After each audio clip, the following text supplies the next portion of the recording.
Welcome to this episode of Sportsman TV. I'm your host, Greg Hackney, and folks, we got a special treat for you today. We're in probably the most beautiful part of Louisiana, the Atchafalaya Basin, an area that's known for alligators, black bears, and some of the best duck hunting on the planet. And number one on my list, the largemouth bass.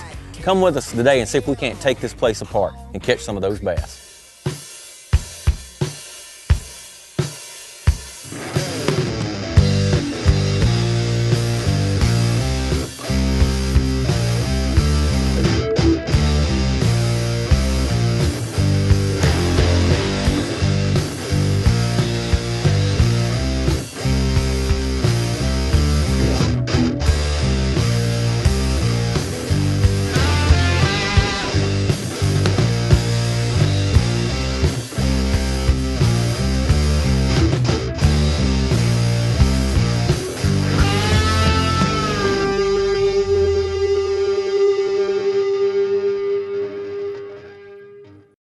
I guess the biggest reason I picked the Atchafalaya Basin, its vastness. You know, I knew the water level was down, which historically really makes the fishing good. You know, when I get a chance to go fun fishing, you know, I can't really think of a better place to go. You know, a more scenic place. We saw a ton of wildlife today, alligators, all types of bird life, owls, bald eagles. The only thing that I can attribute it to is the fertility of the land here. I've been to the jungle, South America, and the Amazon. And honestly, this part of the country is real similar to that. I mean, the water's just teeming with every kind of fish imaginable. I mean, it's a fun place to fish. I mean, you know, I got 50 or 60 bites today. It's hard to beat that anywhere else in the country.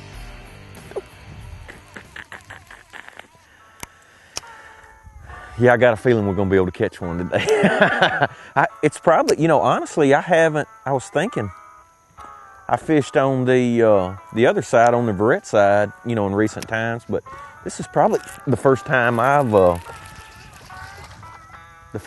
been in the basin and on the spillway side in probably, you know, a couple years. And just because of, you know, traveling all over the country and, you know, I don't get a lot of chance to, you know, just to fun fish at home.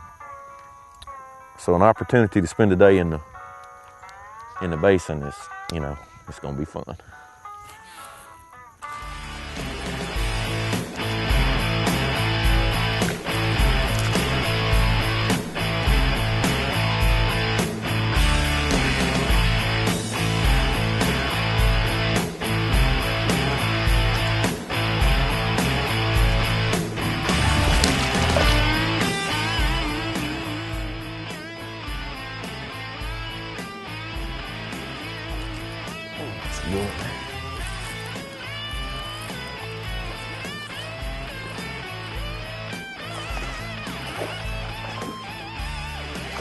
Boy, there's nothing like catching them on a topwater bait, especially them big ones. I tell you what, folks, that right there, that's what you come to the basin for. Man, that's a pretty fish.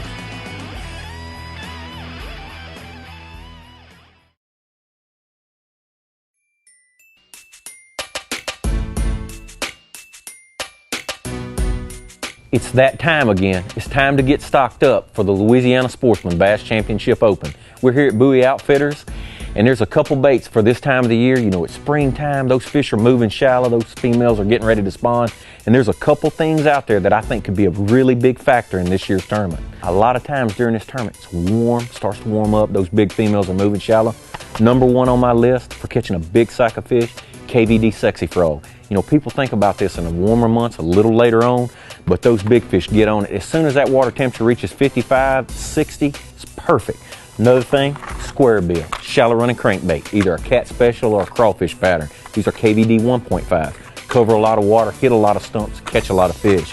Last but not least, Rage Crawl plastic. Oh man, drop this on one of those big bedding fish. I mean, I don't know about you, but it turns me on. Any of y'all catch any of those fish on any of these baits, when you hear these tips, I'm gonna need some of that prize money.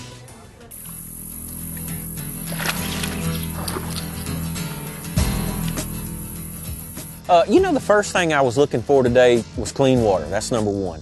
Number two is a place where there's moving water. And I actually, you know, because the water was moving out first thing this morning, I went to a mouth of a series of canals where the water was draining into a natural bayou. And You know, I honestly think I caught one on the third cast. I pretty much knew then what kind of day it was going to be.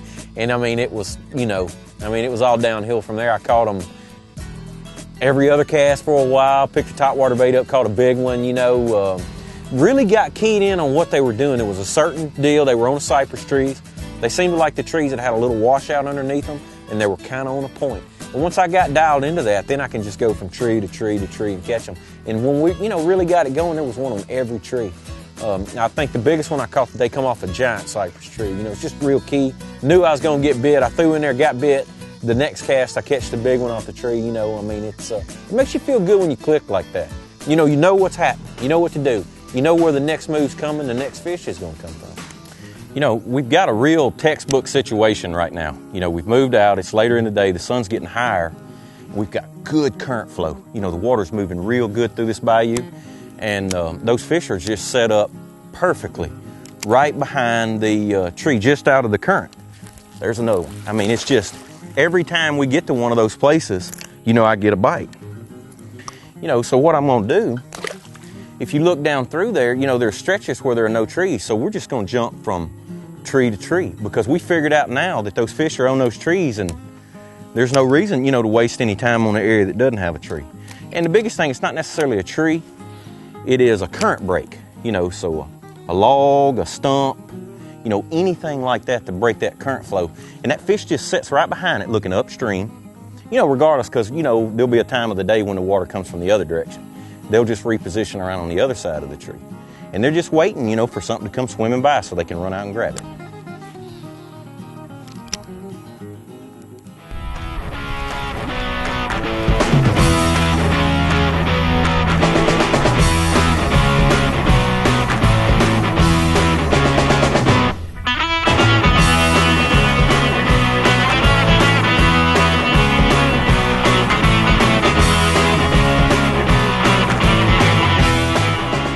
You know, a lot of times when it's a real key piece of cover like that, you know, there's current coming around it, it's sitting out on a little point, it's got a log against it. I got bit instantly on the first cast. I went in there, I just felt like there should be another fish. It's just such a key place that it's one of those places I feel like will keep replenishing itself. You pull one off, another one will get up there just because it's so key. And you know, I threw back in there, it took 2 or 3 casts, you know, I caught another one, and then I caught the tree, which that pretty much ends the bite once the tree is caught. Because half the time I'm getting a bite on a crankbait like that off a piece of wood is deflecting. You know, it's getting that bait to deflect. That's when you get that bite. It's when that bait, you know, crashes into that piece of wood and it turns off. It does something different. That fish has been watching it come, and it's coming steady, and then all of a sudden it does that. So it just kind of, you know, again, it goes back to that reaction bite. You know, something moves differently, they think something's wrong with it. It's crippled, it's trying to get away, you know. It fires that predator instinct. And, you know, I think that's one of the deals that really draws me, you know, to fishing for them. It's almost like a hunting game. You know, they get on, you know, they hide on cover, they're ambush predator, you know, just, I don't know, sets up well for my personality.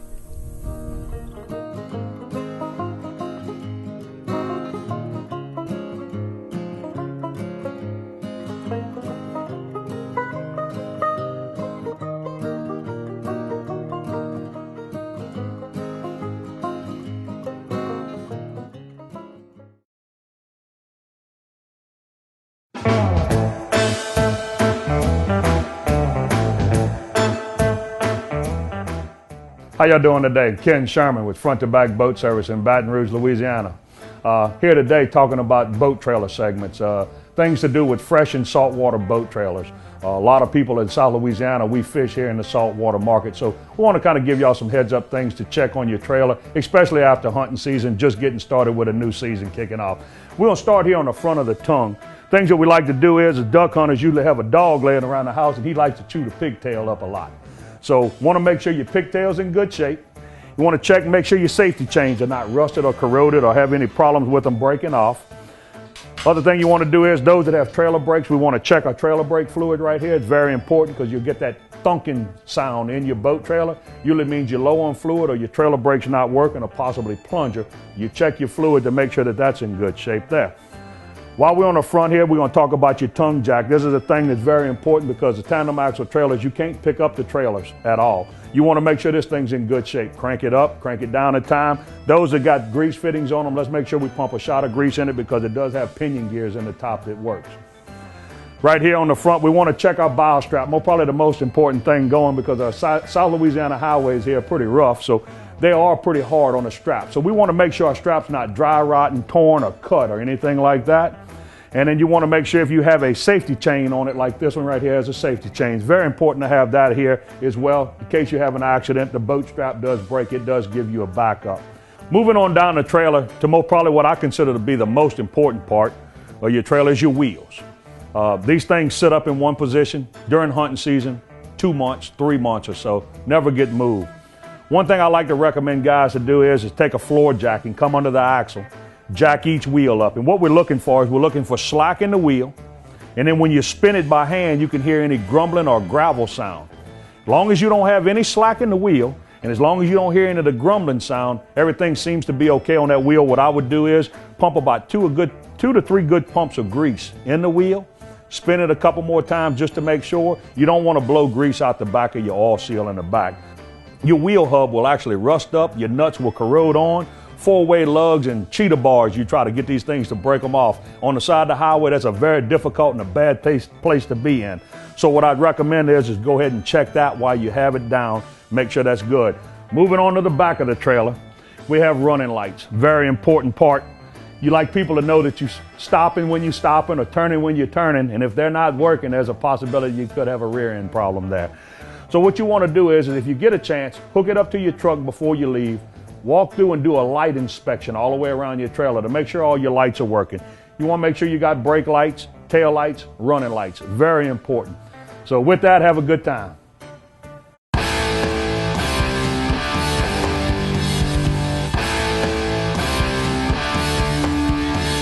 You know, the biggest producer today for me was probably the Pure Poison, which is a bladed swim jig.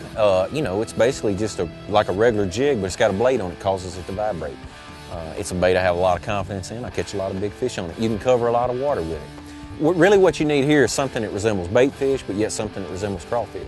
It didn't seem like those fish wanted the slower presentation. They wanted that moving bait. Basically the way I got this Pure Poison rigged up, again, it's dark early in the morning. I like white and chartreuse as something they can see easily. And also that's always a good color to start with when you don't know what they're feeding on. Like we haven't decided yet, are they eating shad, are they eating bluegill, are they eating crawfish? My number one trailer is a swimming caffeine shad. And I actually like the full size one the best. I bite off probably an inch of it and you thread it on there. And basically what that does, it kind of gives you a swim jig and a swim bait all in one. And then you have that blade on there for vibration. This helps those fish find it easier.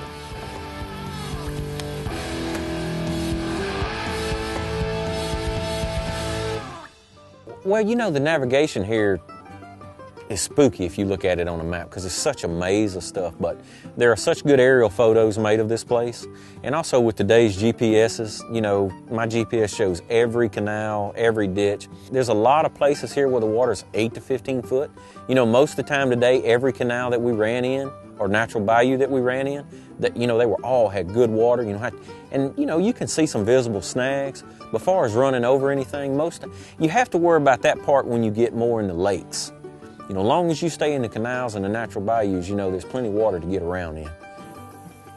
You know, another big plus to fishing in the Atchafalaya Basin, all those boats that were parked in the parking lot, it's miles of fishing. You know, here we are, we found a place by ourselves, nobody around, and we're catching fish. And there's not too many places in the country you can do that. Because most of the places you go, when you find a place where the fish are, you've also found the fishermen. I mean, it's just, you know, you could come, oh, sorry about that. What I was saying before I was rudely interrupted by that largemouth bass,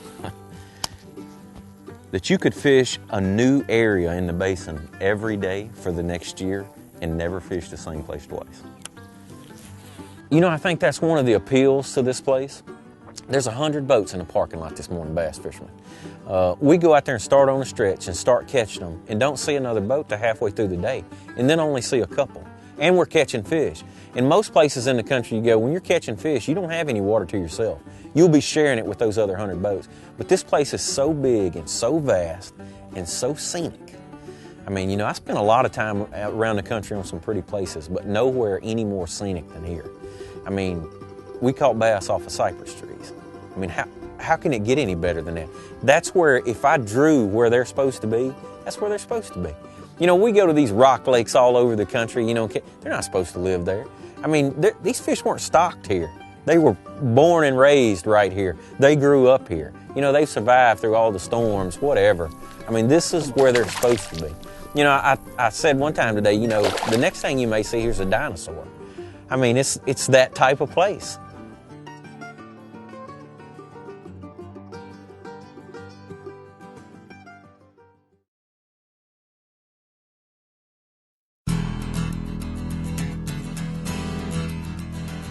Really, the only other place in the world, I guess, that resembles this place is the Amazon in South America. You know, where there's so much life, bird life, animals, alligators, all types of fish, snakes. I mean, you know, again, I get to go to a lot of great places, but nowhere where you can see the sights like here. I mean, you look down a body of water and there's fish working for the next mile. The water's just teeming with life. I mean, you know, in the spring here, you know, there's sacks of crawfish being taken out. I mean, you know, the land here supports itself. I mean, it just naturally takes care of itself here. The other thing about it is, I flew over the jungle for 4 hours to get to the Amazon where I went. I'm 45 minutes from the house. You know what I'm saying? When I come through that seawall and unload the boat here, it's like being on a different planet. And I'm 45 minutes from Baton Rouge. You know, that's the cool thing about it. You know, half the state has no idea that this place exists. They hear about it, but until you come here the first time, there's no way to grasp it without seeing it. I mean, you know, it's been made famous by the hit show, The Swamp People.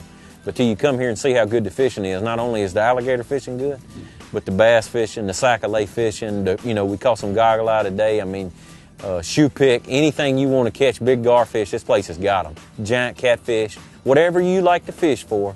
You know, hunting season, duck hunting, you know, that's one thing. It's a big wildlife management area in the middle of the basin. You know, deer, bear. I mean, this place has got it all.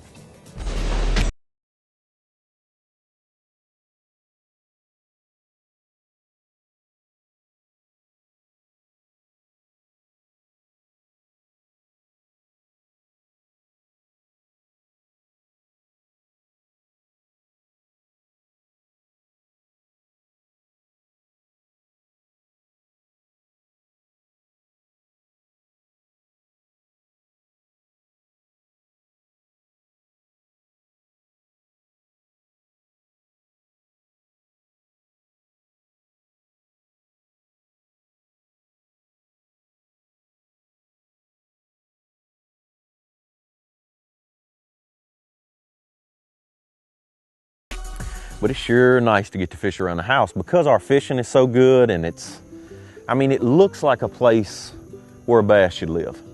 You know, a lot of places we go in the country are coverless. And what I mean by that, you know, the fish live offshore, you know, on ledges, that type of stuff. And here we're blessed with cypress trees, tupelo gum, vegetation, hyacinth mats. I mean, it actually looks like if you had to draw up a place where a bass would live, this is it.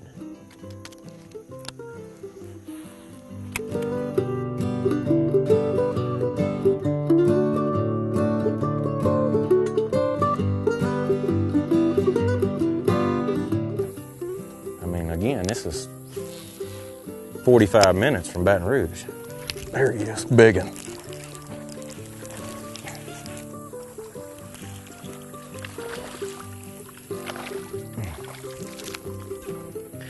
Not as big as I thought, but still a good one. But I hope y'all have enjoyed this today as much as I have. I mean, I don't know how many fish I've caught, maybe, you know, 50 or 60, a couple big ones, but, you know, that's the deal with the basin.